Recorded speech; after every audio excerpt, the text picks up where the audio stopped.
Mesdemoiselles, Messieurs, on va continuer notre cours qu'on a commencé hier. Et nous en étions, souvenez-vous, aux différentes raisons pour lesquelles on a pris des réformes d'urbanisme, pour lesquelles on a eu un droit de l'urbanisme, c'est-à-dire les objectifs que devait atteindre le droit d'urbanisme.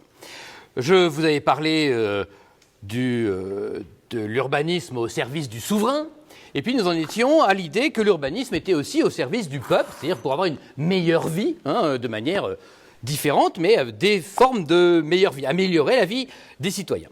Je vous avais parlé de Hippodamos de Millet et son plan hippodamien, qui était un modèle, est-ce qu'il s'est vraiment répandu à partir de la Grèce partout dans le monde? Je n'ai pas les données historiques pour vous assurer ça, mais la première fois que ça a été conceptualisé, semble-t-il, c'était donc pour le port du Pirée. L'idée de l'époque fait référence à la médecine de l'époque, puisque c'est par le vent, ce qu'on a appelé des maladies par les humeurs, et vous savez que dans les ports, c'est là qu'on stocke des denrées, et qu'on stocke des choses qui pourrissent. Et dans l'esprit des anciens, des Grecs, eh bien, quand il y avait des odeurs de pourriture, on attrapait des maladies. C'est pas complètement faux. On sait aujourd'hui que ce n'est pas le seul moyen, que ce n'est pas des virus qui sont dans tout ça, mais n'empêche qu'il y a un aspect, effectivement, santé publique derrière. Et l'idée du plan hippodamien, avec des rues bien droites, c'est que le vent y passait et chassait les odeurs. Et que donc c'était un objectif de bien-être des gens que d'avoir une ville bien organisée de manière à avoir, comme ça, les maladies qui n'intervenaient pas. Ces organisations globales de la ville, on les retrouve aussi chez les Romains. Chez les Romains, qu'est-ce qu'on a? On a une organisation de la ville autour de deux grands axes. Un axe est-ouest, qu'on appelle le Decumanus Maximus parce que c'est l'axe principal, et un axe nord-sud, qu'on appelle le Cardo Maximo. Decumanus Maximus, Cardo Maximo, qui constituent les deux principales rues. À Paris, par exemple, le croisement du Decumanus Maximus et du Cardo Maximo, pour simplifier, le Decumanus Maximus, c'est le boulevard Saint-Germain, d'accord, qui est côté rive gauche de la Seine. Donc le boulevard Saint-Germain qui fait comme ça. Et le Cardo Maximo, on peut penser que c'est le boulevard Saint-Michel, mais en fait il était creusé par Haussmann. C'est à côté, c'est la rue Saint-Jacques, là où il y a la Sorbonne. Tout le grand bâtiment de la Sorbonne et rue Saint-Jacques, il est sur le Cardo Maximo. Et donc en bas, aujourd'hui il y a le musée de Cluny dans ces endroits-là, eh bien on a l'endroit qui était censé être le cœur de la ville romaine. Il faut remarquer qu'on est bien loin de l'idée qu'on se faisait au début des analyses des Romains et de l'histoire romaine à Paris, de l'idée que l'île de la Cité était le cœur de la ville. D'accord ? En fait, ce n'était pas installé sur l'île. Et a priori, les Romains étaient montés sur la montagne qui est aujourd'hui la montagne Sainte-Geneviève, là où il y a le Panthéon, là où il y a l'université Paris 1 et Paris 2, là où il y a la mairie du 5e arrondissement. Et de cette butte, ils se sont dit, voilà, la ville, ça peut être là, là, on va faire notre Decumanus, là, on va faire notre Decumanus, là, on va faire notre Cardo Maximo, tout va bien, on va faire notre ville là. D'accord ? Donc, c'est comme ça que ça se faisait. Et après, que se passait-il ? On avait d'autres Decumani comme ça, des Cardo comme ça, et on avait là aussi un plan, en quelque sorte, hippodamien. Et dans chacun de ces blocs, alors le bloc ici, eh bien, on allait mettre ce qu'on appellerait aujourd'hui, évidemment, je force le trait, pratiquement des services publics. On va trouver donc un ensemble de bâtiments au service du public qui vont être mis, les thermes, voilà, les thermes de Cluny, prenez un bloc. On a des théâtres, des amphithéâtres, des forums. Les forums sont des places. Alors, souvent, je ne veux pas dire de bêtises, mais souvent, à l'endroit où on avait le croisement des rues, là, on avait un forum. Alors, à Toulouse, on va avoir ce forum romain. Sur quelle place aujourd'hui ? Vous savez quelle place était le forum romain ? Et le croisement du Decumanus et du Cardo ? Esquirol. Si vous regardez bien, d'ailleurs, Esquirol avait une forme de grande place. D'accord ? Comme ça, c'était le forum romain. Et ce qui constituait l'axe nord-sud, si je ne m'abuse, le Cardo, c'est la rue Saint-Rome. Quand on arrivait au milieu de la place du Capitole, qu'est-ce qu'on avait ? Une énorme porte. Et la rue en face de la rue Saint-Rome, qui est la rue du Thor, qui continue, par là où est sorti le taureau de Saint-Cernin, rue du Thor à cause de la rue du Taureau, mène vers la basilique Saint-Cernin. Autour de la rue du Thor, c'était le cimetière qui était en dehors de la ville romaine Puy-Gau, qui est Toulouse. D'accord ? Sur le Moodle, je vous ai mis des vidéos sur ça, pour que vous connaissiez un peu mieux l'histoire de la ville dans laquelle vous vivez, même si ce n'est pas votre ville d'origine. Et ce sera une bonne occasion d'utiliser nos balades et nos rentrées de soirée, etc., comme base concrète du droit de l'urbanisme. Ce qui est extra à l'époque, et c'est pour ça que je me permettais de faire un petit anachronisme en parlant de service public, c'est que en dessous du Decumanus Maximus et en dessous du Cardo Maximo, qu'est-ce qu'on a ? Eh bien, on a les gros égouts. Et ces rues romaines correspondent aussi souvent à des réseaux. Le réseau d'eau qui arrive passe parfois plutôt par des aqueducs, puisqu'il faut que ce soit haut pour avoir une pente pour descendre, mais arrivé dans la ville, l'aqueduc peut être au début de la ville, mais pas tout le temps. Et donc on a un réseau de fontaines venues des montagnes ou des endroits où on a une source un peu plus loin par des aqueducs, et on a des égouts qu'on verra beaucoup moins au Moyen-Âge. Alors c'est pour ça que dans l'histoire, on voit l'ère classique comme une ère beaucoup plus développée, et sur le plan des villes, ça l'est beaucoup plus. Vous l'avez fait en histoire du droit, sur le plan du pouvoir, c'est aussi beaucoup plus centralisé, beaucoup moins répandu. Mais sur le plan des villes, on le voit très bien. On a des villes romaines qui sont très belles, et ensuite, pourquoi on a appelé ça le Moyen-Âge et du gothique? Le gothique, qui est un style aujourd'hui, parce que c'était les Goths, c'était des villes barbares. Les villes étaient beaucoup moins évoluées. À l'inverse, vous savez que, on en reparlera dans quelques minutes, les égouts sont différents au Moyen-Âge. On va en parler dans quelques minutes. Je vous ferai un petit dessin si vous voulez. Mais on a une perte de certains services publics, une perte de qualité de la ville. Pourquoi aussi ? Parce que sous la Pax Romana, on n'a pas besoin de se défendre. Et quand on est au Moyen-Âge, avec toutes les guerres locales et la diffusion du pouvoir, eh bien, on se met à devoir avoir des villes fortifiées, beaucoup plus fortes, et donc à les contenir, les villes, à les densifier, à plus avoir la même structure de ville. D'accord ? C'est pour ça que le retour après le Moyen-Âge, qu'est-ce que c'est ? Eh bien, c'est la Renaissance après la période Go, après le Moyen-Âge. C'est pour ça qu'aujourd'hui, on dit moins Moyen-Âge, on dit médiéval, parce qu'on sait que cette époque-là a quand même apporté sur bien des points. Et donc, après la Renaissance, on va avoir d'autres règles urbaines, puis à l'âge classique, on va en avoir d'autres. D'accord ?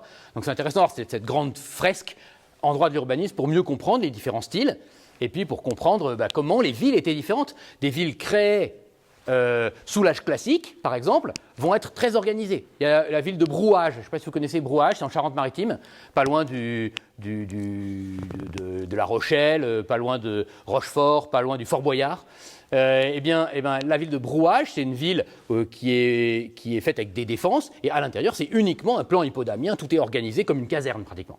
D'accord ? Voilà, donc il faut connaître ces repères historiques simples. Petit à petit, vous verrez que vous les aurez de plus en plus précis, mais pour bien comprendre l'évolution de l'histoire de la ville. Dans cette ville au service du peuple, on a aussi un développement, notamment à la Renaissance, d'une recherche de ce qu'on a appelé les cités idéales. Il y en a d'autres avant, des utopies, mais on a vraiment un développement des utopies citadines, des villes idéales, à la Renaissance. L'un des exemples les plus connus dont vous avez entendu parler, c'est dans Gargantua, en 1534, le grand livre de Rabelais. Dans Gargantua, il y a l'abbaye de Thélème. L'abbaye de Thélème, c'est une ville idéale, un modèle de ville par Rabelais, de ville parfaite, qui va se développer. Évidemment, à partir des utopies citadines, souvent on va avoir des théories de la ville et on va avoir une mise en pratique de certains éléments des villes théoriques, des villes idéales, des villes mythifiées. D'accord ? On retrouve d'ailleurs cette volonté d'avoir des villes idéales, d'avoir des villes utopiques, d'avoir une ville pensée en amont dans tout le développement, et ceux qui sont en droit des collectivités territoriales vont voir de quoi je parle, autour de tout ce qui a été les villes nouvelles.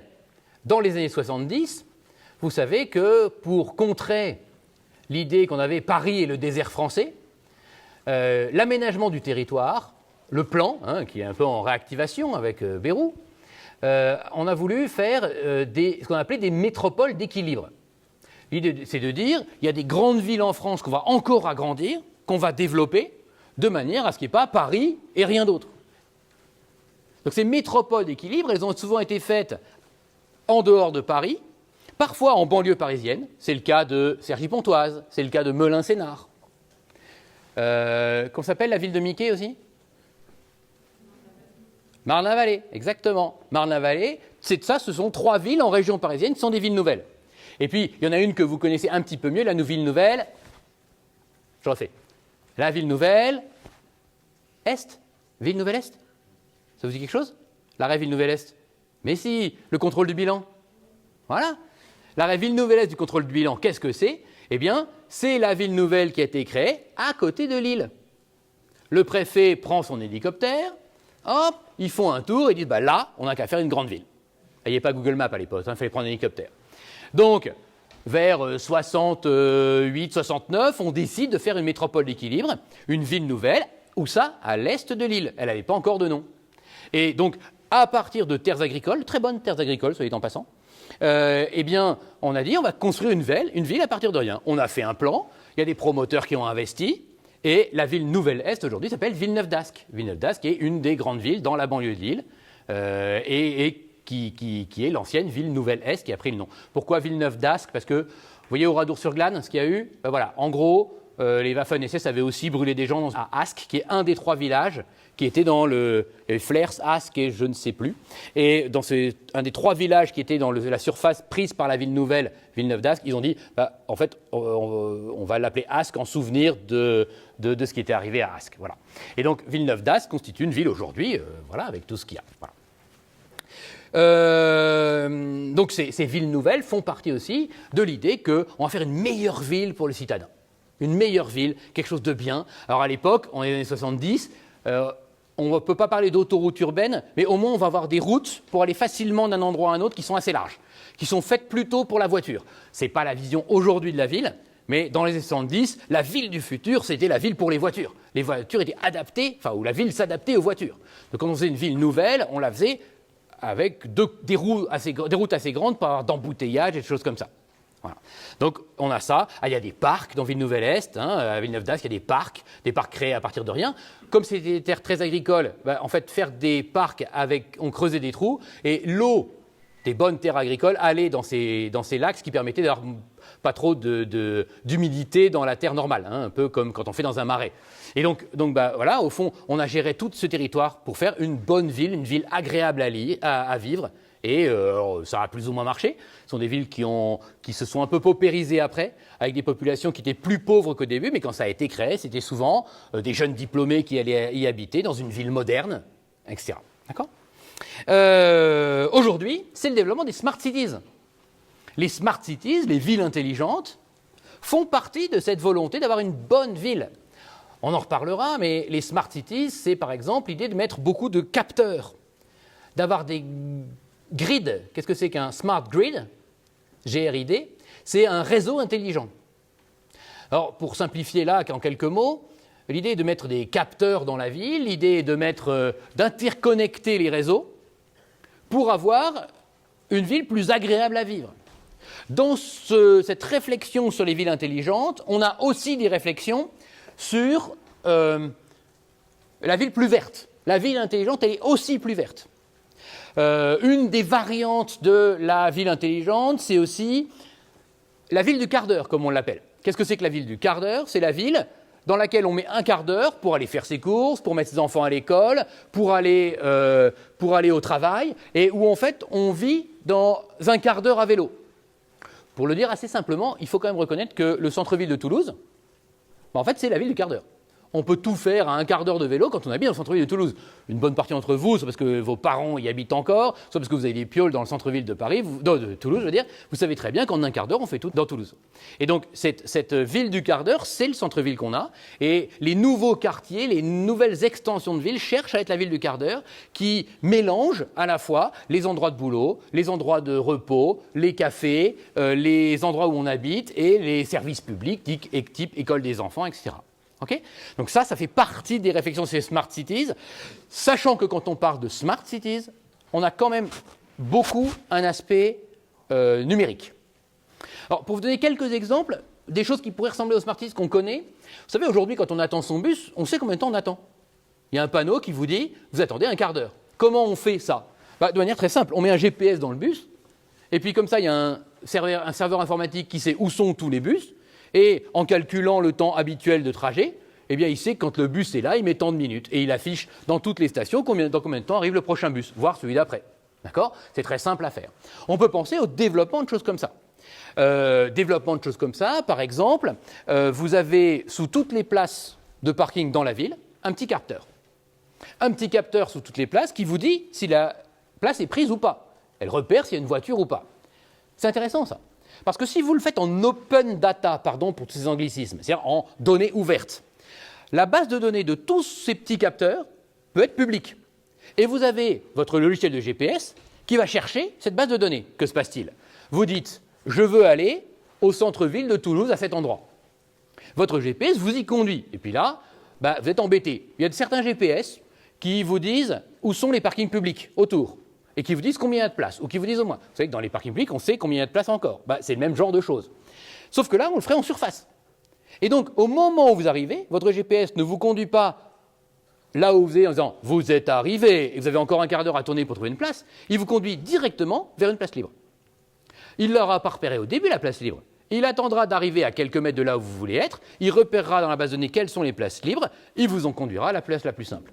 Il faut savoir qu'il y a jusqu'à un tiers des voitures qui tournent dans une ville qui sont en train de chercher une place.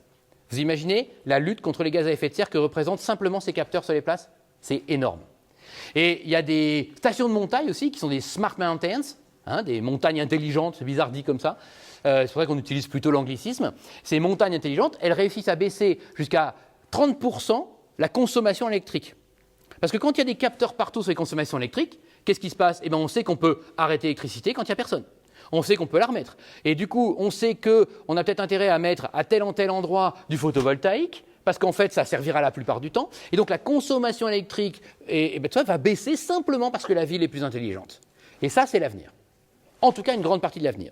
Alors, c'est un peu comme les cités idéales. On imagine quelque chose où tout serait numérique. Peut-être que ça n'arrivera pas aussi vite. Quand j'étais petit, on était convaincus que les voitures voleraient et que, voilà, quand j'ai en gros le même âge que quand est sorti Retour vers le futur 2, où il va dans le futur. Donc, quand j'étais petit, on imaginait le futur comme dans Retour vers le futur. Avec des voitures qui volent, avec des skateboards qui volent aussi, avec tout ça. Bon, tout n'est pas arrivé, mais parfois on est allé plus loin. Quand j'étais petit, on imaginait par exemple que chacun chez soi aurait un fax. Et directement, on n'aurait plus de courrier. Les lettres arriveraient chez nous directement sur un fax. Bon, le mail, c'est quand même 10 fois mieux. Voilà. Donc, parfois, on n'anticipe pas assez, parfois, on anticipe trop. Voilà. Et donc, les smart cities, il y aura certainement beaucoup plus de numérique dans la ville plus tard. Mais par exemple, vous savez, dans tous les films futuristes, on a des écrans 3D qui arrivent vers vous, etc., comme dans le 5e élément, comme dans les Star Wars, etc. C'est énormément consommateur d'énergie. Il n'est pas certain que les gros écrans partout soient une bonne façon de faire de la bonne ville. Ou alors, c'est qu'on aura sûrement trouvé des écrans qui ne consomment pas beaucoup. Des écrans dont les couleurs et dont les images seront, par exemple, issues de plantes, d'accord, vivantes, et des choses comme ça. Donc, tout ça et tous ces futurs-là, ils doivent nous intéresser. Pour les plus geeks d'entre vous, ça va être à peu près évident. Pour les moins geeks d'entre vous, il faut que vous vous intéressiez à ces évolutions-là, parce que ce sont les évolutions de la ville du futur. Et donc, quand vous travaillerez dans la ville, dans les plans, dans tout ça, vous serez amené à faire ça. Les plans, pour le dire très simplement, ont déjà beaucoup évolué. Aujourd'hui, quand on construit des immeubles, par le droit de la construction et le droit de l'urbanisme, on ne peut pas avoir une zone qui s'ouvre s'il n'y a pas la fibre optique.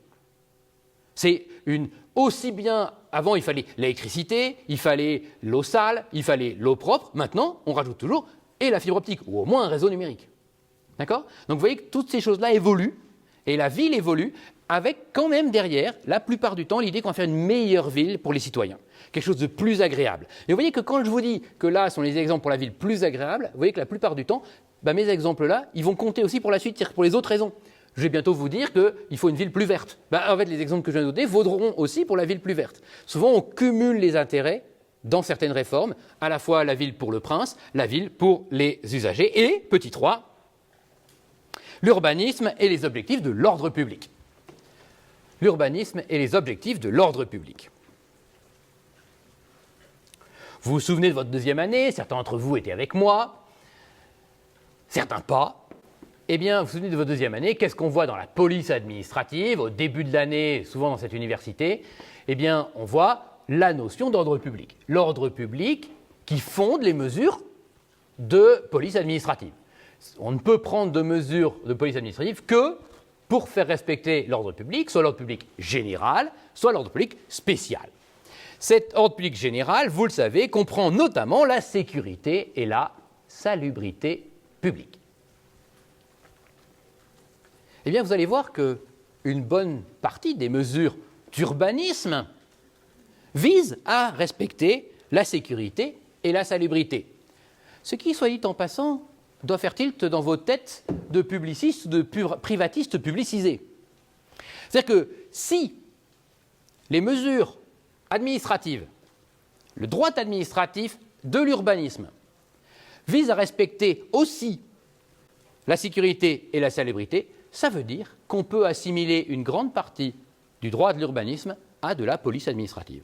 Le droit de l'urbanisme, c'est en très grande partie du droit de la police administrative, spéciale en quelque sorte, mais qui contribue aussi à du droit à de la police administrative générale. Quand on vous dit que la deuxième année est une sorte de fondation des 7 ou 8 semestres de droit public après, vous voyez, là, vous en avez une preuve. Je ne cesse de dire ça au L2 pour qu'ils arrêtent de prendre nécessairement affaires pénales en TD, parce que je trouve ça dommage pour eux. Il y a certains qui ont un vrai projet, mais en deuxième année, je trouve ça compliqué d'avoir un vrai projet. Surtout au regard de vous. Quand je vois à quel point les M1 n'ont pas de vrais projets, je m'étonne parfois à quel point les deuxième années ont des vrais projets. Voilà. C'est-à-dire qu'ils n'ont pratiquement rien fait du droit, mais ils savent exactement qu'ils veulent. Souvent, on change quand même. Pour la sécurité, les mesures d'urbanisme visant la sécurité. Alors, on va avoir un exemple très connu avec le Paris d'Haussmann. Le Paris d'Haussmann, vous le savez, c'est aussi des grandes avenues. Donc le Paris d'Haussmann, on va avoir ici, comme ça, la Seine, avec l'île de la Cité, l'île Saint-Louis, et on va avoir un Paris qui, grosso modo, je simplifie, est comme ça, d'accord ? Ce Paris d'Haussmann, qu'est-ce qu'on va avoir ? On va avoir l'idée qu'on va avoir des perspectives. On va avoir des monuments, des places, qui vont souvent avoir des vues sur un autre monument plus loin, et qui vont relier, simplifier la circulation dans Paris. Il faut dire qu'au Moyen-Âge, aller de là à là, c'était un enfer. C'était que des petites routes, vous imaginez, même en carrosse, dans le centre-ville de Toulouse, à devoir aller beaucoup plus loin que le centre-ville de Toulouse. Ben, on mettrait des heures à aller à bout de Paris. Donc l'idée, c'est de faire des avenues. Donc par exemple, on a ici le rond-point des Champs-Élysées, on a ici la place de la République, ici la place de la Nation, et ben, on va avoir des grandes avenues comme ça. On va passer, il y a la Bastille aussi ici, voilà, hop, on va avoir Montparnasse, on va avoir, et vous voyez, on va avoir des grandes avenues comme ça, qui vont relier dans Paris. Là, on a une grande avenue, on a la rue de Rivoli ici, d'accord, avec le Louvre.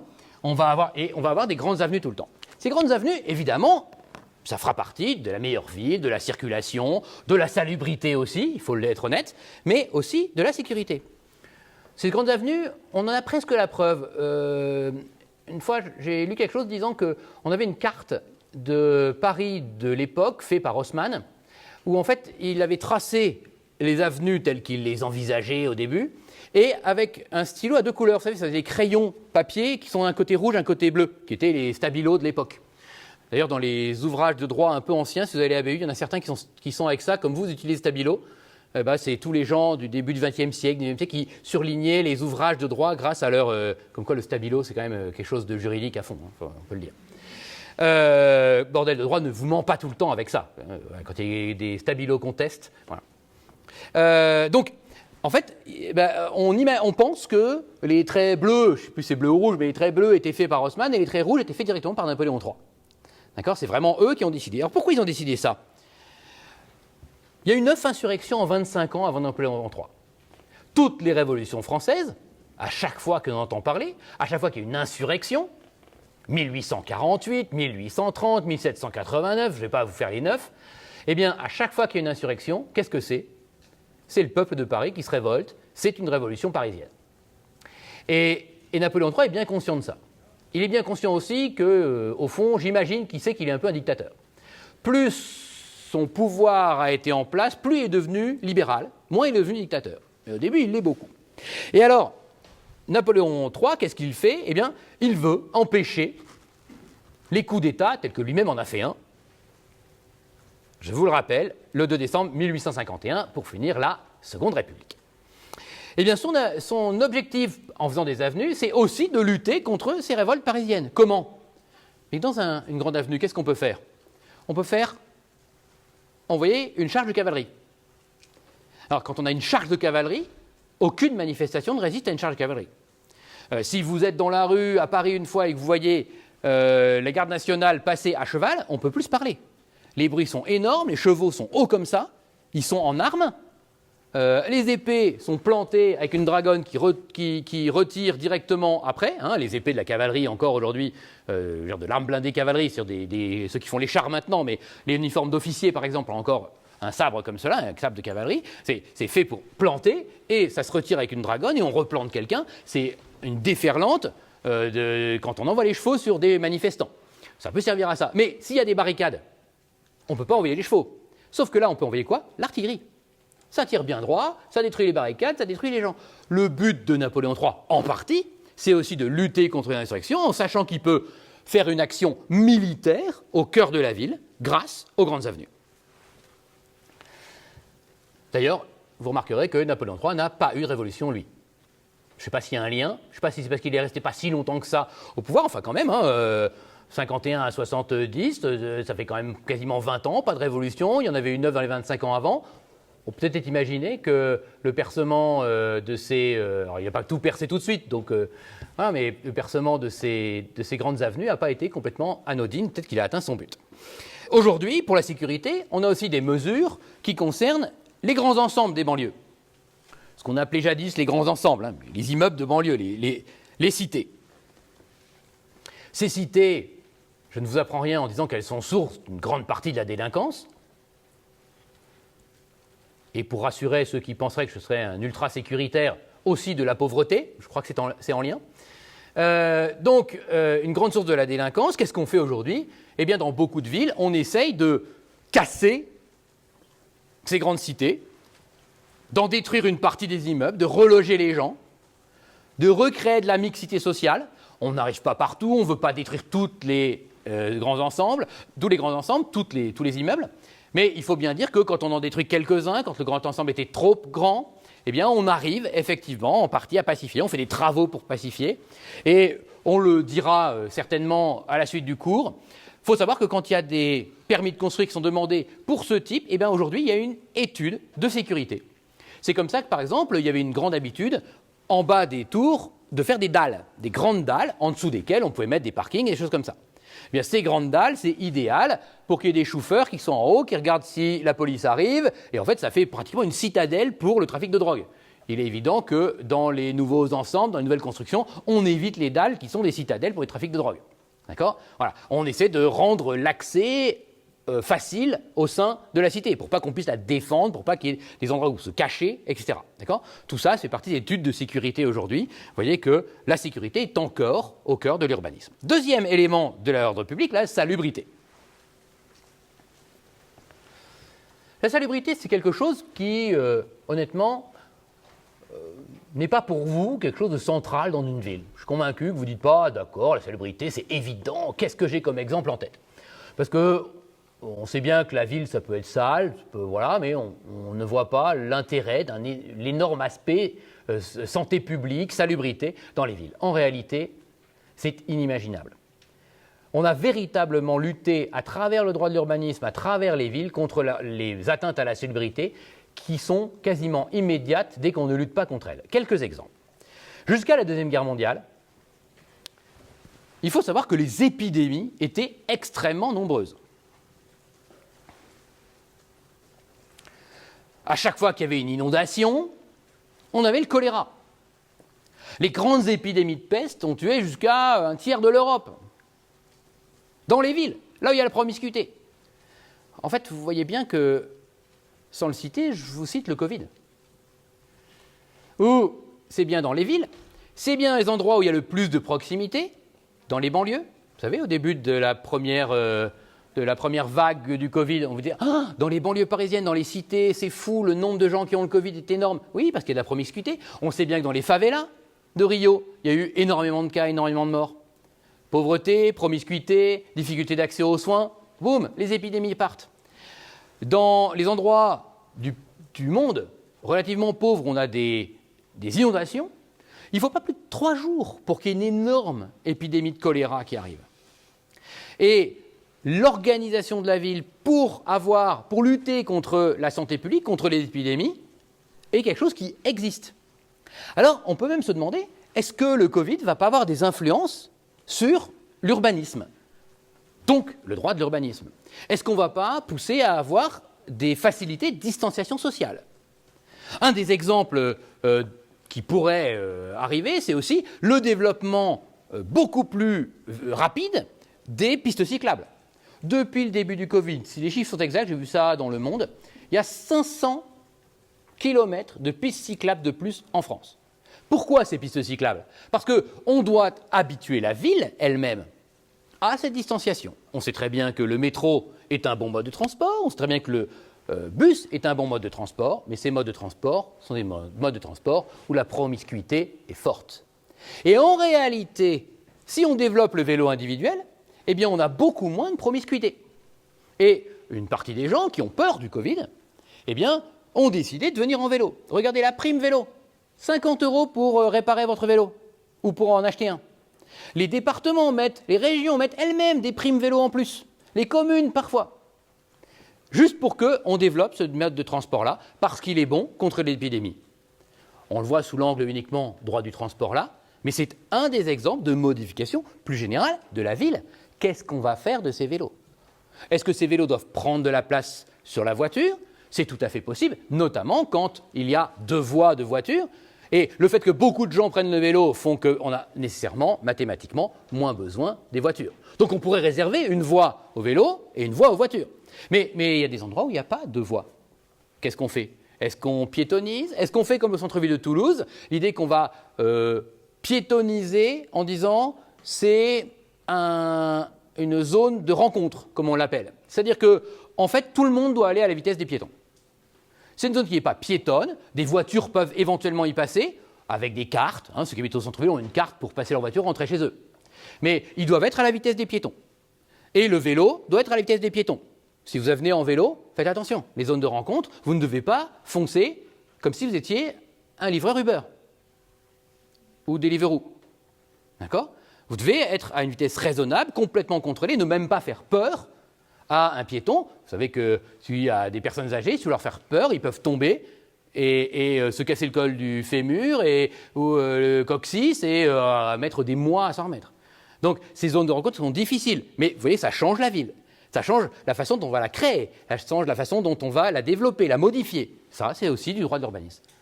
Au sens un peu plus large, mais quand on prévoit les plans de déplacement urbain qui s'imposent à différents plans d'urbanisme, eh bien, qui sont parfois intégrés dans le plan d'urbanisme, et bien, dans le PLUI, eh bien, on va avoir un aspect urbaniste de ces transports. Donc, la lutte contre les épidémies est quelque chose d'important. Avant 1945, pourquoi je donnais cette date? Parce qu'en 1945, on invente quoi? On invente les antibiotiques. Et donc le choléra, quand on a des antibiotiques, il n'y en a plus. On a développé les vaccinations. Donc évidemment, ces épidémies ont moins eu lieu. Mais on voit, le Covid est une piqûre de rappel, piqûre étant un jeu de mots qui ne vous fait pas du tout rire donc, pour dire que les épidémies peuvent évidemment encore revenir et auront des influences. Le cas des villes médiévales, je vous ai dit que je vous en parlerai, c'est intéressant à cet égard. La plupart du temps, où vont les excréments dans les villes médiévales? Elles vont pas dans des égouts, il n'y en a plus. On n'est plus sous l'Antiquité, il y a moins d'égouts. Elles vont directement dans la rue. Comment ça se passe? Ça se passe comme ça. On a, grosso modo, une rue qui est comme ça. Je force le trait, une rue qui est comme ça. Voilà. Là, on a des bâtiments. Vous remarquerez que bien souvent, on en reparlera, il n'y a pas de procédure d'alignement. Qu'est-ce que c'est que l'alignement? C'est le fait de sécuriser où est la rue. Ça veut dire que les gens, ils ont là leur boutique, et puis ici, ils vont faire quelque chose comme ça, pour déborder sur la rue, et arriver à avoir une plus grande maison. D'accord? Je vous fais une coupe, hein, là. Et puis, après, il y aura éventuellement un deuxième étage, puis un toit, ou un toit directement comme ça. D'accord? Alors, comment est-ce que ça se passait? Là, se cumulaient les excréments de tous les chevaux, mode de transport principal. On pense que le transport, aujourd'hui, est source de CO2, etc. C'est vrai, c'est nos voitures. Mais en fait, les chevaux, à cette époque-là, est source aussi de grands ennuis, de grande pollution. Il n'y a pas d'égout, on envoie tout ça par les pluies directement dans les rivières et on a des dizaines, des centaines de tonnes de purin, hein, de crottin de cheval, qui va dans les rivières. Là où, par ailleurs, on lave le linge. Là où on, parfois, prend l'eau pour boire. Vous imaginez les maladies et les infections, etc. Donc, ici, on a ça, mais on a aussi l'excrément humain. Comment est-ce qu'on disait? Quand on faisait ses besoins dans un pot, et on envoyait le pot par la fenêtre en criant « Gare à l'eau !» Hop, et on envoyait le pot. Et ça tombait au milieu de la rue. Il y a une expression qui en est issue de ça. Vous savez ce que c'est? Tenir le haut du pavé. Les gens importants, où est-ce qu'ils étaient? Ici, dans le haut du pavé. Les pauvres devant rester les pieds dans la fange. D'accord? Tenir le haut du pavé, c'est être quelqu'un d'important. D'accord? Donc ça, c'est les rues médiévales. C'est simple, hein. Vous allez rue Saint-Rome. Rue Saint-Rome, vous avez un symbole de rue médiévale. La rue qui n'est pas vraiment droite, même si je vous ai dit, c'est la rue médiévale, la rue romaine principale, hein, et une rue qui tourne un peu, avec des immeubles qui dépassent un peu, qui vont de tous les côtés, un peu de colombage, et puis au milieu, hop, cette espèce de trou. Alors aujourd'hui, que se passe-t-il quand on a refait la forme de la rue un peu en V comme ça? Au fond, au milieu, on a bien une rigole, mais on a aussi des trous qui mènent vers des égouts en dessous. D'accord? On n'a plus tout qui reste là. Mais n'empêche que vous avez la forme médiévale qui a été maintenue. D'accord? Ça, c'est la lutte contre la salubrité, la lutte contre les atteintes à la salubrité. Évidemment que la salubrité est une chose importante. Quand on a autant de fanges dans la rue tout le temps, ça veut dire qu'on a des rats, ça veut dire qu'on a de la maladie, du choléra qui est là à portée de main. OK? Autre élément de salubrité, ici on a une rue très étroite. Rue très étroite, pensez-vous qu'elle soit extrêmement saine? Pas du tout. Le soleil rentre assez peu. D'ailleurs, c'est l'un des buts. Dans les villes comme les nôtres, au sud, c'est quand même plus pratique d'avoir des rues étroites où le soleil ne rentre pas. On maintient la fraîcheur dans les maisons. Sauf qu'on maintient la fraîcheur, mais aussi l'humidité. Et les rues étroites ne sont pas limitées au sud de la France. Donc on a quoi? On a le soleil qui rentre peu. Qu'est-ce qui se passe quand le soleil rentre peu dans les maisons? On a de l'humidité, on a du salpêtre et on a des maladies. Et en réalité, l'hygiénisme du 19e siècle a dit mais ces villes-là, on meurt de maladies à cause de l'absence d'hygiène. Et quand, au 19e siècle, on a fait les grandes avenues haussmanniennes, quand on a fait des immeubles plus hauts, le but c'était que dans tous les appartements, on ait du soleil qui rentre pour éviter le salpêtre, pour éviter l'humidité et pour éviter le développement des maladies. D'accord? Un but, encore une fois, de salubrité, un but de santé publique. Vous voyez que ça rejoint les objectifs du plan hippodamien. Hein? Le port du Pirée, c'était pour éviter les odeurs, les humeurs qu'il y avait avec les stockages de choses qui pourrissaient sur le port. Donc on a bien à toutes les époques cette envie d'hygiène, cette envie de lutte contre les atteintes à la salubrité publique. Aujourd'hui, les habitats insalubres, vous le savez, existent encore. Il y a quelques années, il y a eu tout un mouvement pour expliquer que les chambres d'étudiants à Paris ou les habitats pauvres à Paris étaient dans des états de salubrité déplorables. Vous savez l'expression qu'on utilise, des vendeurs de sommeil. D'accord? Il y a des gens, des petits appartements vendus extrêmement cher, dans des situations d'hygiène déplorables. Moi-même, étudiant, j'étais dans une chambre de bonne, mal isolée. La propriétaire n'avait pas du tout envie d'isoler ces chambres-là. Et il y avait des champignons qui se développaient, que je devais enlever à l'éponge régulièrement. Vous avez peut-être à Toulouse, il y a aussi des propriétaires assez peu scrupuleux à cet égard, des appartements dans lesquels il y a du salpêtre, il y a de l'humidité, et rien n'est fait pour. Il y a des travaux pour enlever l'humidité qui sont possibles à faire. Hein. Mais non, c'est pas grave, c'est rentable, on loue aux étudiants ou aux gens pauvres et tout va bien. D'accord? Donc ça existe. Et il y a des endroits même où ce sont des quartiers entiers insalubres. Regardez Marseille, vous avez vu ces immeubles qui se sont écroulés, les gens qui vivent dans des conditions catastrophiques. Eh bien, il y a des procédures spéciales qu'on appelle les procédures de RHI. Procédure de RHI, résorption de l'habitat insalubre. Dans ces cas de RHI, résorption de l'habitat insalubre, eh bien, on va reloger les personnes et on va reconstruire quelque chose de mieux ou faire les travaux nécessaires. Le gros défaut de la RHI, quand elle est faite de manière très volontariste, on dit oui, hop, on reloge tout le monde, on refait le quartier, etc., etc., on vend les terrains promoteurs, on prend l'argent, on reloge. Il ne faut pas oublier tout l'aspect social, c'est-à-dire que les gens, en fait, ils aiment bien habiter ensemble là. C'est leur quartier, c'est leur maison, c'est leur appartement. Et même complètement pourri, ils préféreraient rester là. Donc il y a tout un aspect de plus en plus humain dans les procédures de RHI, où en fait on les reloge un temps et après on remet au même endroit. Alors qu'auparavant, les premières procédures étaient plutôt de vraiment reloger ailleurs les personnes, et en fait de casser le lien social qui existait auparavant dans les quartiers, qui faisait que même pour résorber le caractère insalubre de leur habitat, les gens s'opposaient à ces procédures-là. Aujourd'hui, on a essayé de les faire en concertation, de manière à ce qu'elles soient de plus en plus acceptées. Petit 4, l'urbanisme et la préoccupation de la construction de logements. Petit 4, l'urbanisme et la préoccupation de la construction de logements.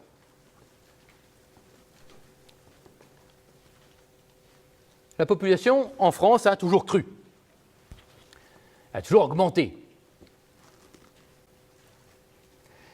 Et on a eu à certaines périodes de gros problèmes de construction de logements.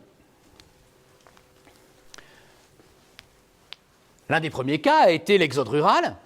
Je vous en parlais hier à l'occasion du quartier de l'Exemple à Barcelone. Quand on a un exode rural, pour des raisons économiques, pour l'industrialisation, qui conduit les paysans à aller autour des villes pour travailler dans l'industrie, eh bien, on a des villes qui ont grossi extrêmement vite, notamment à la fin du XIXe siècle et au début du XXe. On a aussi eu des grandes crises du logement après la Deuxième Guerre mondiale. Pourquoi ? Eh bien, parce que, d'une part, on a vu, selon les régions plus ou moins, mais de très fortes destructions, notamment dans le nord de la France en général, c'est-à-dire en Normandie, dans le nord même. Heureusement, Paris avait évité presque tout bombardement et toute destruction, mais néanmoins, les villes du Nord, les villes de Normandie, etc., il y en a de grands nombres qui étaient rasées quasiment entièrement. Donc on avait beaucoup de maisons en moins, beaucoup de reconstructions à faire, et dans le même temps, un baby-boom. Donc une grande augmentation de la population, de gens qui ont commencé à faire des enfants vers 44, 45, 46, 47, et qui ont eu assez rapidement besoin d'appartements plus grands, même quand ils en avaient un. Donc, grande crise du logement qui a conduit, dans les années 60, aux premières cités de banlieue, qui était une manière de construire beaucoup de logements assez rapidement. Aujourd'hui, on est face à un problème qui n'a peut-être pas la même ampleur, mais qui a une énorme ampleur. On est en très grand manque de logements, et il faut le dire, notamment de logements sociaux. Toutes les dernières lois, par exemple, on le voit avec le titre de la loi du 24 mars 2015, la loi du 24 mars 2015, dite loi ALUR, A-L-U-R, 24 mars 2015, loi ALUR, qui, ALUR, c'est l'acronyme de Accès au logement et urbanisme rénové. Loi pour l'accès au logement et un urbanisme rénové. Vous voyez que l'accès au logement est aujourd'hui encore un problème central. Donc il y a de plus en plus de mesures prises par une très grande partie des derniers textes visant à accélérer le logement, avec le gros défaut d'aujourd'hui qui est de trouver du terrain. Puisque dans le même temps, on va vouloir arrêter de s'étendre sur les terres agricoles. On perd environ un département de terres agricoles, les chiffres sont très spéciaux, on sait qu'on en perd beaucoup, c'est tous les 3 à 5 ans. Les chiffres que j'ai pu trouver les plus crédibles. Tous les 3 à 5 ans, on perd l'équivalent d'un département, un centième donc du territoire, pour être simple, de terres agricoles au profit de lotissements qui s'étendent. Donc l'idée, c'est d'arrêter ça, et je vous en parlerai, le droit de l'urbanisme a tout fait pour éviter l'extension de l'urbanisation au profit d'une densification de l'urbanisation. Ça veut dire qu'on a des difficultés aujourd'hui à trouver des terrains à des endroits où la ville est déjà construite. Pour le dire simplement, remplacer des maisons individuelles avec jardin par des immeubles. Des petits immeubles, pas des cités, mais réussir à développer les terrains, trouver du terrain pour construire. Donc il y a notamment des réformes qui visent à trouver ces terrains pour développer les logements, parce que c'est difficile d'avoir une politique, c'est ce qu'on essaie de mener, ce qui est essayé d'être mené, qui dit on ne prend pas des terres, mais on doit beaucoup construire. Ça veut dire qu'on doit densifier beaucoup, trouver les terrains qui vont avec. La construction de logement, vous devez vous mettre dans la tête que ça n'est pas seulement la construction de bâtiments, de logements eux-mêmes, c'est-à-dire d'appartements ou de maisons. C'est aussi, évidemment, l'extension des réseaux. J'insiste dessus parce que c'est quelque chose que peu d'entre vous ont en tête avant d'arriver dans ce cours et qui est pourtant quelque chose d'absolument essentiel, l'extension des réseaux. Il y a des logements qui sont spontanés. Pas tellement en France, il faut le reconnaître, mais les favelas de Rio et les favelas d'ailleurs sont des logements spontanés. Ce sont des gens qui ont un terrain ou simplement prennent un terrain et puis construisent dessus leur maison. Ces logements spontanés ont des énormes problèmes de salubrité par exemple et ce qu'on appelle nous d'accès au réseau, d'accès aux services publics, puisqu'ils n'ont pas de réseau d'eau. Quand vous voyez les photos des favelas de Rio, souvent au-dessus il y a comme un grand bac rond bleu. Ce grand bac rond bleu, qu'est-ce que c'est? C'est de l'eau, soit par un réseau qui vient et qui remplit le gros bac bleu individuel, comme une citerne individuelle, soit parce que c'est la pluie qui remplit la citerne individuelle, qui permet d'avoir de l'eau dans la maison. Il n'y a pas les réseaux partout avec l'eau potable comme nous on a, puisque ce n'est pas de la vraie ville. La commune, l'autorité administrative, qu'est-ce que soit le pays, n'a pas pris le temps, n'a pas été obligée d'insérer du réseau. Mais cette eau propre qu'on peut avoir en citerne pose un autre problème qui est celui de l'eau sale. C'est-à-dire que qu'est-ce qu'on fait des toilettes? Qu'est-ce qu'on fait de l'eau qu'on a utilisée? Alors il y a des écoulements naturels, des espèces de bouges, comment on peut appeler ça, sur le bord de la rue, comment ça s'appelle là, sur le bord de la rue, j'ai le nom sur le bout de la langue. Des réseaux d'eau, des trous, voilà, dans lesquels l'eau va circuler. Regardez ce qui se passe en Inde. Vous avez ça au début du film Qui veut gagner des millions, vous savez, en Inde, là, comment s'appelle ce film? Comment ça s'appelle? Voilà, Slumdog Millionnaire. Au début de Slumdog Millionnaire, il joue à un endroit où il tombe dans des crottes au milieu d'un espèce de ruisseau fait à la pelle. Voilà, mais ça, c'est typiquement des réseaux d'évacuation d'eau sale naturels dans de l'habitat spontané. D'accord? Vous voyez bien qu'il n'y a rien à voir avec nos égouts à nous et avec ce qu'il en retourne. C'est-à-dire le traitement des eaux notamment. Et puis l'électricité. L'électricité dans ces endroits-là, ça va être un générateur à côté, ça va être un piratage des lignes officielles. Alors, j'ai la chance d'être allé plusieurs fois à Rio et d'avoir pu en discuter un petit peu avec des gens qui travaillent à Procuradoria, c'est-à-dire l'État, le service juridique de l'État de Rio. Ils font beaucoup de travail pour insérer des réseaux aujourd'hui dans les favelas. Réseau d'eau sale, réseau d'électricité. Le problème, c'est évidemment de se faire payer, mais de plus en plus, les favelas, c'est moins pauvre que ce que vous imaginez. Il y a beaucoup de gens qui travaillent, qui sont des travailleurs pauvres, dans des pays où il n'y a pas de SMIC et des choses comme ça. Mais néanmoins, ce sont des gens qui travaillent, qui descendent tous les jours, qui vont travailler, qui remontent dans leur favela, et donc des gens qui peuvent un peu payer les services publics. Donc vous voyez, cette histoire de crise du logement, c'est-à-dire de construction de logement, pose au moins autant de problèmes de construction au sens strict que de réseaux associés, c'est-à-dire en fait de droit de l'urbanisme, de conception de comment on étend la ville. Parce que la ville peut pas, doit payer pour construire tous ces réseaux, doit avoir des concessionnaires et doit financer ces concessionnaires si c'est pas rentable de construire les réseaux. Donc à partir de là, vous voyez bien qu'il y a toute une politique urbanistique de réseaux qui est interdépendante avec les constructions elles-mêmes. C'est compris? Ouais, voilà. Depuis la loi Grenelle 2 de 2010, en France, les SCOT, on en parlera souvent, c'est les plans plus stratégiques. Souvent, on l'écrit comme ça, SC majuscule, O minuscule, T majuscule. C'est pas obligatoire, si tout est en majuscule, ça ne me dérange pas du tout. C'est parce que c'est schéma de cohérence territoriale. D'accord? SCOT, c'est schéma de cohérence territoriale. Eh bien, ces SCOT, depuis 2010, peuvent prévoir des réseaux renforcés pour ouvrir une zone à l'urbanisation. Et dire, je veux vraiment que les réseaux soient vraiment complets, je renforce l'obligation en matière de réseau, et il n'y a que comme ça que vous pourrez ouvrir à l'urbanisation, pour fixer un minimum de services publics à chaque fois qu'il y a des constructions. C'est l'article L141-21 du Code de l'urbanisme. L141-21 du Code de l'urbanisme. Petit 5, cinquième enjeu de l'urbanisme et du droit de l'urbanisme. Les enjeux dont je vous parle, pour être très clair, pour parler entre nous, je vous les énonce parce qu'ils vont guider, en réalité, presque toutes les règles d'urbanisme. L'idée, c'est de vous dire pourquoi on fait du droit de l'urbanisme. Pourquoi il y a du droit de l'urbanisme? Pour répondre à tous ces objectifs-là. Donc, il y a certaines règles qui vont avoir pour objectif, qui vont remplir plusieurs objectifs, d'autres qu'un seul, mais n'empêche qu'on, grosso modo, on ne crée des règles en droit de l'urbanisme que pour ces objectifs-là. D'accord? Cinquième objectif, les préoccupations environnementales.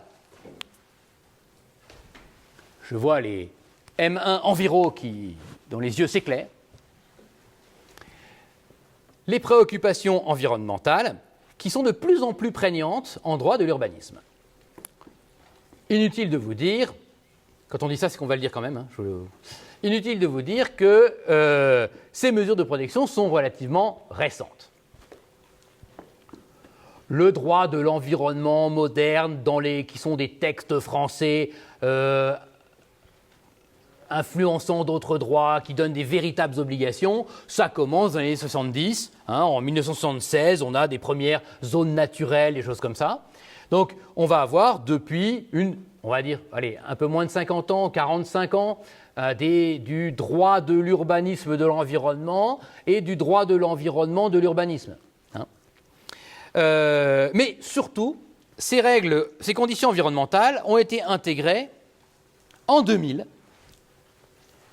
par la loi SRU du 13 décembre 2000. SRU du 13 décembre 2000. SRU, c'est Solidarité, Renouvellement Urbain.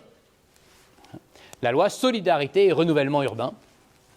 La loi SRU du 13 décembre 2000, c'est une loi importante, je vous la cite, c'est comme la loi Allure. Je ne peux pas vous les compter là, mais il doit y avoir environ 7 lois importantes qui sont les grandes étapes des dernières années que vous devez connaître l'année au moins, parce que souvent, quand vous allez voir un article du Code de l'urbanisme qui a été beaucoup modifié, vous remarquerez qu'il a été modifié 7 fois dans les 7 grandes lois en question.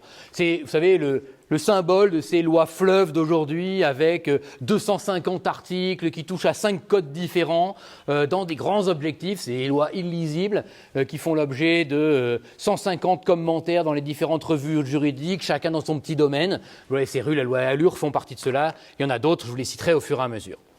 Donc, la loi SRU va intégrer dans les principes du droit de l'urbanisme des principes environnementaux. Va intégrer dans les principes du droit de l'urbanisme des principes environnementaux, des considérations environnementales. On verra très rapidement dans ce cours les différents principes, mais l'idée, c'est la préservation des espaces forestiers. Sous-entendu, le droit de l'urbanisme ne peut pas tellement toucher aux forêts. Quand on fait un plan d'urbanisme, on ne touche pas aux forêts, sauf à le justifier spécialement. D'accord ? Sauf dans un autre objectif important, un autre principe. Les espaces naturels, protection des espaces naturels, protection des paysages.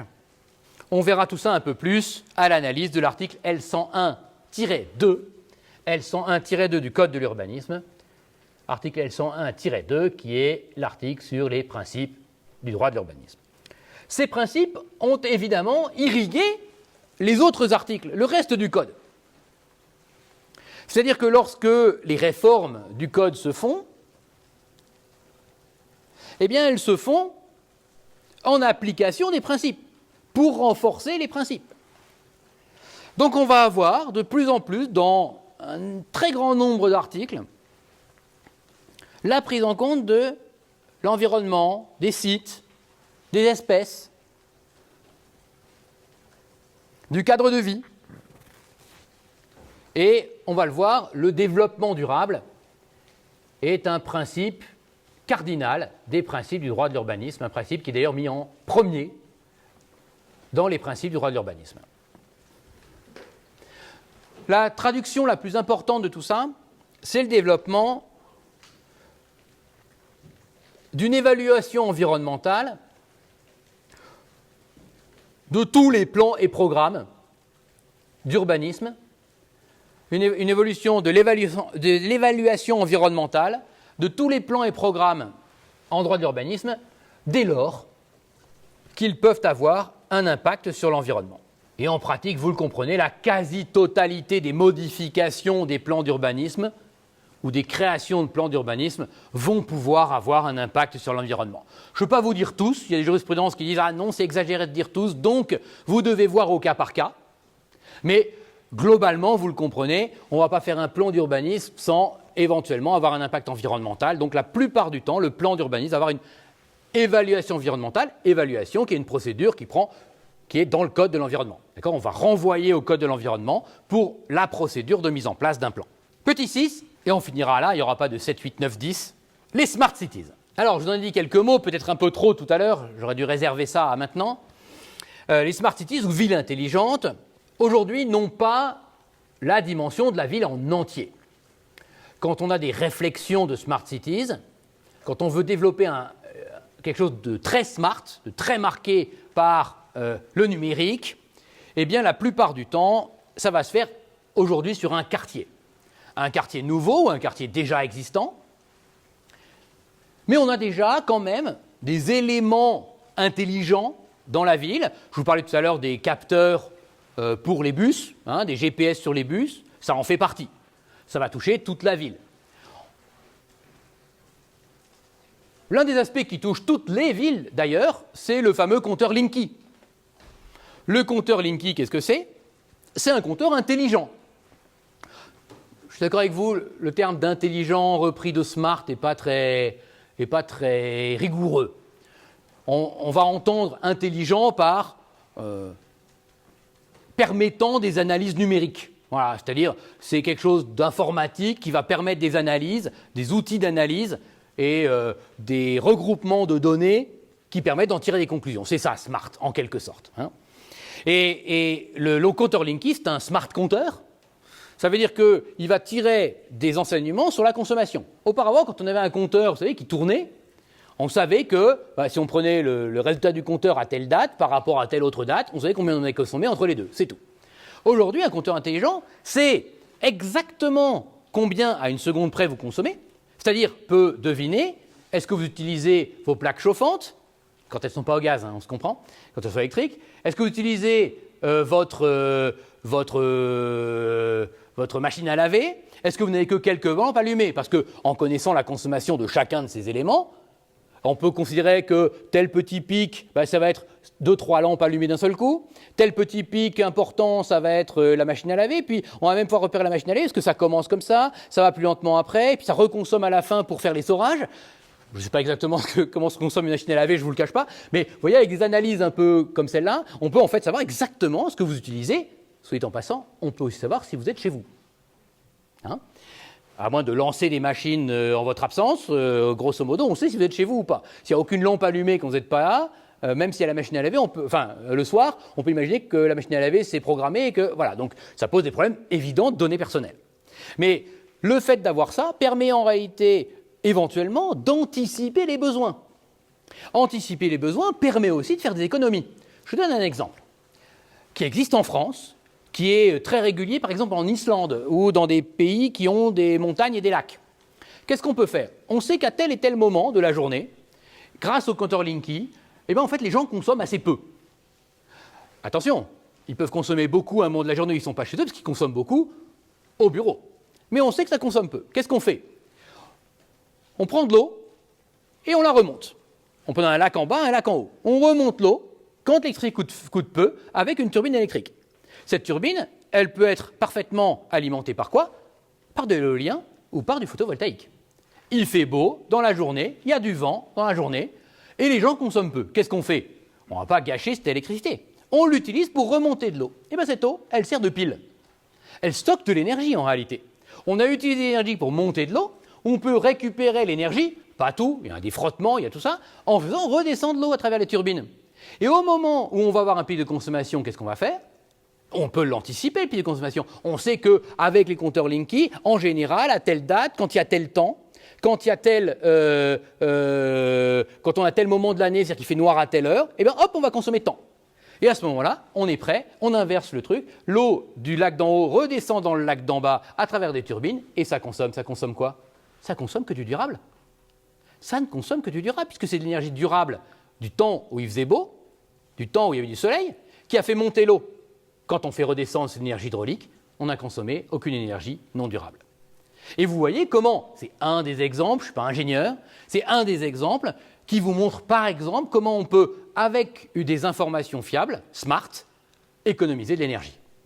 D'accord? Ça, tout ça, là sur la centrale, ce n'est pas exactement du droit de l'urbanisme, mais le fait de développer des capteurs comme le compteur Linky, qui a fait tant de bruit dans les journaux, eh bien en fait a quelque chose de très très bon pour l'environnement, même si par ailleurs il y a éventuellement des ondes mauvaises pour l'environnement.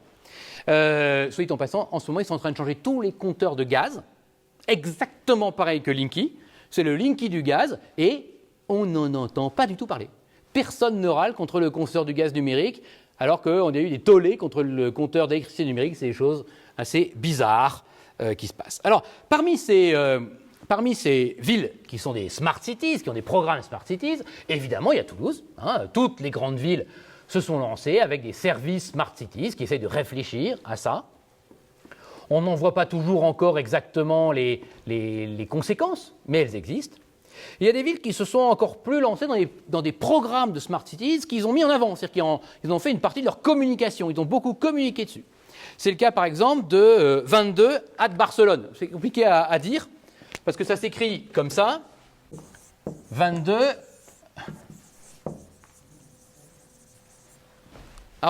@Barcelona. D'accord? 22 Barcelona, qui a fait baisser de 20% le temps de trajet et diminuer de 15% le nombre de véhicules qui cherchaient un parking, et par conséquent le CO2 aussi qui en découlait. 15% de gens qui cherchent de moins un parking, 20% de temps de trajet en moins. Vous comprenez qu'avec des capteurs un peu partout, on peut aussi réguler les flux de voitures, c'est-à-dire mettre des feux rouges, des feux verts, pousser les gens à prendre une autre direction, obliger une partie des voitures à prendre une autre direction, et puis on réussit à diminuer le temps de parcours. Ça, c'est de la Smart Cities. Vous voyez, je vous parle beaucoup des transports, là, des services publics, mais vous imaginez que tout ça, ça se gère avec la ville en général. Ça fait partie du droit de l'urbanisme qui n'est pas que la construction, qui est toujours en lien avec les services, les réseaux, comme je vous le disais, l'importance des réseaux dans les villes. Je vous ai parlé de la sécurité et puis de tous les services interconnectés, donc je ne m'étends pas là-dessus, je vous l'ai dit. Si vous avez vu le film The Circle, vous avez vu le film The Circle avec Emma Watson, la petite fille de Harry Potter? Vous l'avez vu? Ouais. Un film qui n'est pas extraordinaire, mais qui est pas mal et qui est notamment intéressant justement pour toutes ces datas. L'idée du film, c'est qu'on a une énorme firme qui est un mélange de Apple, de Google et de Facebook, un mélange des GAFA. D'ailleurs, il s'appelle The Circle, au moment même où en fait le bâtiment d'Apple qui était en train de se construire était un énorme cercle. Vous voyez, il n'y a pas beaucoup de doutes sur à qui on fait référence, et qui invente une petite caméra qu'ils entendent placer partout pour qu'il n'y ait plus aucune vie privée et qu'en fait, du coup, tout le monde soit protégé par les autres. Voilà. Il y a tous les enjeux de capteurs de ce qu'on peut y gagner, mais aussi des atteintes faramineuses aux libertés individuelles sont là. Donc, regardez-le avec, si vous avez l'occasion, n'hésitez pas à le regarder. Pour le film lui-même, qui n'est pas mauvais, ce n'est pas non plus un chef-d'œuvre, mais aussi dans la perspective future d'une Smart Cities, question de liberté individuelle, question de liberté. Voilà, je trouve que c'est assez intéressant. Grand B, de quelques révolutions récentes.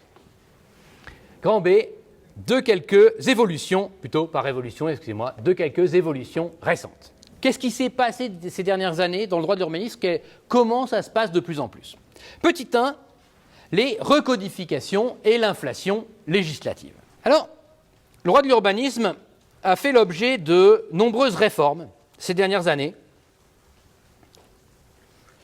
et d'une inflation législative assez rare, même en droit français.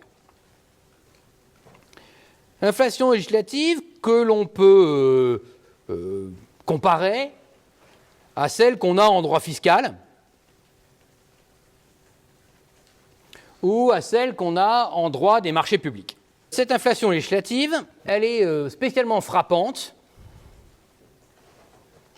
lorsque on compare, on fait le compte des textes qui ont été modifiés en assez peu de temps. Alors, pardonnez-moi, je prends un document parce que je me rends compte que je me suis mis les chiffres qui ne sont pas les tout derniers que j'ai calculés. Après tout, ils sont déjà assez probants. J'ai fait d'abord un premier calcul entre la première et la deuxième édition de mon ouvrage. Pour le mettre dans l'ouvrage, je me suis dit, mais pourquoi, en fait, il n'y a pas une seule page de mon livre entre la première édition et la deuxième édition que je ne touche pas. Donc, en combien de temps? En 2012, 2013, 2014, 2015, 2016, 2017, 2018. 6 ans. Il y a eu 80 décrets, 26 lois, 29 ordonnances et 6 arrêtés. Vous voyez la masse absolument faramineuse de changements, de modifications des textes. Vous allez le voir, là, entre les deuxième et troisième éditions, je ne suis pas à ces chiffres-là, mais pas tellement loin. On se retrouve, parce qu'il n'y a que 2 ans entre les éditions, mais même nombre de textes environ par an. Dedans, je vous l'ai dit, il y a 7 ou 8 lois qui sont des lois de 200 pages. Les 200 pages ne concernent pas le droit de l'urbanisme, mais ça fait des dizaines de pages qui concernent le droit de l'urbanisme. On se retrouve avec une évolution qui est à la limite de l'inacceptable. Quand ceux qui font ça à temps plein, comme avocats, comme juristes de collectivité, n'arrivent plus du tout à suivre, sont en formation 10 jours par an juste pour pouvoir suivre, ça ne peut pas marcher. Ça peut d'autant pas marcher, je vais vous le dire, que le droit de l'urbanisme, ce n'est pas un droit de l'immédiateté. Le droit fiscal, au fond, même si on peut tout à fait regretter ces évolutions, le droit fiscal, c'est un droit pour les impôts de l'année d'après. Il n'y a pas que ça, il y a la fiscalité des investissements qu'il est honteux de changer. Quand on investit à long terme, ce n'est pas, évidemment, pour qu'on modifie les règles. D'accord? Mais le droit de l'urbanisme, s'il y a bien une caractéristique qu'il a, c'est d'être un droit du temps long. C'est un petit peu comme piloter un bateau, un grand bateau en mer.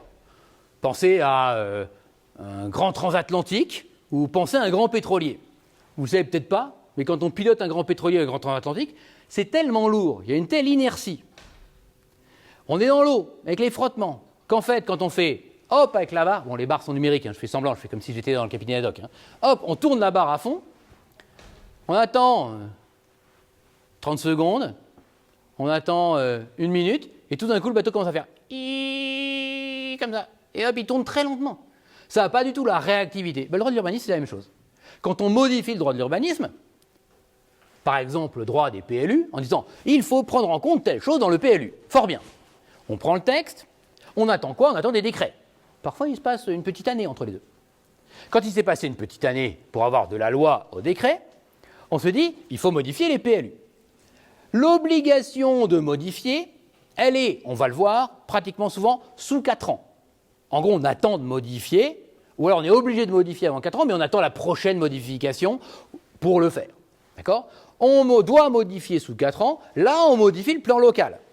Mais après, on va modifier ça que pour les nouvelles demandes de permis. Vous voyez bien que là, il s'est passé pratiquement 6-7 ans entre le moment où on a pris la loi et le moment où on commence à avoir 1 ou 2 maisons, 3 maisons, 4 maisons, un immeuble qui commence à prendre en compte ce qu'on a mis dans la loi 6 ans avant. Donc évidemment que modifier tous les 2 ans un texte en droit d'urbanisme, ça n'a aucun effet, c'est de la perte de temps, c'est de la mauvaise législation. D'accord? Soit dit en passant, il est des hypothèses pas rares dans lesquelles en droit de l'urbanisme, on a une ordonnance qui dit, comme c'est le droit de l'urbanisme, c'est compliqué, il faut organiser les choses, je ne vais m'appliquer sur cet article-là que dans 1 an. Et dans l'année où elle doit être appliquée, on doit modifier les choses, le texte pas encore entré en vigueur est déjà changé 1 à 2 fois. Voilà le type de législation catastrophique à laquelle on assiste en droit de l'urbanisme. Voilà pourquoi vous devrez, quand vous ferez ça, une partie d'entre vous, à la louche, vous serez au moins une vingtaine dans cet amphithéâtre, à travailler avec du droit de l'urbanisme au quotidien. Vous devez vous tenir à jour, quoi qu'il arrive. quelqu'un qui fait du droit de l'urbanisme, qui n'est pas à jour pendant 1 an et demi, il devient un mauvais juriste. C'est plus possible. D'accord ? Autre conséquence fâcheuse. Quand le juge vient, 5 ans après le texte, et qu'on conteste le texte devant lui, voilà, à l'occasion d'un permis de construire, on va demander, on va dire qu'il est illégal au regard du code de l'urbanisme, et puis on va contester l'article réglementaire du code de l'urbanisme qui s'applique, en exception d'illégalité. D'accord ? Alors, le requérant va dire « Mon permis, vous dites qu'il est illégal, en fait il est légal, d'accord, il est contraire à cet article R du code de l'urbanisme, au décret, mais c'est le décret qui est contraire à la loi. Donc en fait, vous ne devez pas me l'appliquer, ce n'est pas illégal. Aucun problème, c'est classique. » Que va-t-il se passer ? Alors il y a des limites à l'exception d'égalité, on est obligé de modifier le contentieux de l'urbanisme pour ça. En tout cas, après le première instance, l'appel, on est parfois encore plusieurs années plus tard, que fait le juge ? Eh bien, il donne une précision sur un texte qui a déjà disparu depuis bien longtemps. Et vous le verrez en droit de l'urbanisme, une bonne partie des articles pourrait être de la jurisprudence intéressante pour préciser le texte. Eh bien, précisément, pas du tout. La jurisprudence précise un texte qui a déjà disparu. Complètement ridicule. Complètement contraire, même à toutes les valeurs démocratiques d'accessibilité au droit. Vous êtes donc, à partir de maintenant, comme moi, obligé de travailler avec Légifrance, c'est-à-dire avec toutes les différentes versions du texte. Et je vous le dis tout simplement, même quand vous travaillerez à donner des permis de construire, à contester les permis de construire aujourd'hui, vous travaillerez avec plusieurs codes. Pas plusieurs codes différents. Un code de l'urbanisme, lui-même, plusieurs codes. C'est-à-dire que chaque article du code de l'urbanisme, en fait, qui s'applique aujourd'hui, ça peut être 3-4 versions du même article qu'on va appliquer. Si c'est un contentieux de l'excès de pouvoir, je le répète pour ceux qui ne sont pas publicistes, vous savez que vous analysez la légalité au moment où le texte a été pris. Donc la légalité de tel décret ne va être regardée qu'avec le droit législatif de l'époque, l'article L de l'époque, qui a pu être modifié plusieurs fois depuis. En plein contentieux, en stabilité, on va être au moment du jugement, le droit au moment du jugement. Et lorsque vous accordez un permis de construire, vous le faites maintenant, avec le droit de maintenant, mais quand vous le contestez, quand on vous conteste, quand vous êtes dans le numérique, vous répondez, vous appliquez votre droit d'avant. Parfois votre droit législatif, réglementaire, mais parfois aussi votre plan de l'époque. Bref, tous les plans aujourd'hui sont appliqués en plusieurs versions, tous les textes sont aujourd'hui appliqués en plusieurs versions. On va peut-être pouvoir bénir Légifrance, parce que depuis quelques jours, là, la nouvelle version de Légifrance, vous savez ce qu'elle fait ? Elle nous permet facilement de comparer les textes. Alléluia. Ça, c'est le truc le plus horrible avant, d'avoir le texte. Alors moi, j'avais 2 onglets, je faisais onglet 1, onglet 2, onglet 1, onglet 2, onglet 1, onglet 2, pour réussir à comparer le texte en lisant 3 mots, en c'est les mêmes, et là, tout d'un coup, c'est plus les mêmes mots, ça a changé. Voilà. Bref, ça va sûrement être facilité avec la nouvelle version de Légifrance. Ensuite, et je finis par ça, on a eu des recodifications. D'abord, tout le livre 4, c'est-à-dire tous les articles 400, ont été intégralement retirés, recodifiés et remis avec moult modifications. En 2005 pour la partie L, en 2005 pour la partie L et en 2007 pour la partie R. Le livre 4, c'est toutes les autorisations. Tout le droit de toutes les autorisations d'urbanisme, les permis de construire, permis d'aménager, permis de démolir, etc. Tout ça, c'est nouveau de 2005-2007. Ce qui n'est plus très nouveau, mais ça a été intégralement enlevé. Et puis, tout le titre 1, c'est-à-dire tous les articles 100, ont été recodifiés par une ordonnance pour la partie L, et un décret pour la partie R, en septembre et décembre 2015. Et ce livre 1, c'est tous les principes, tous les plans qui ont été recodifiés. Ça veut dire que si vous avez un arrêt d'avant 2005-2007 qui parle des plans, qui parle des permis, c'est plus les mêmes articles. Et si vous avez des arrêts qui parlent des plans après 2015, avant 2015, c'est plus du tout les mêmes articles qu'aujourd'hui. Vous voyez qu'on va devoir jongler avec Légifrance. Je vous laisse avec plaisir jusqu'à la semaine prochaine. Bonne fin de semaine.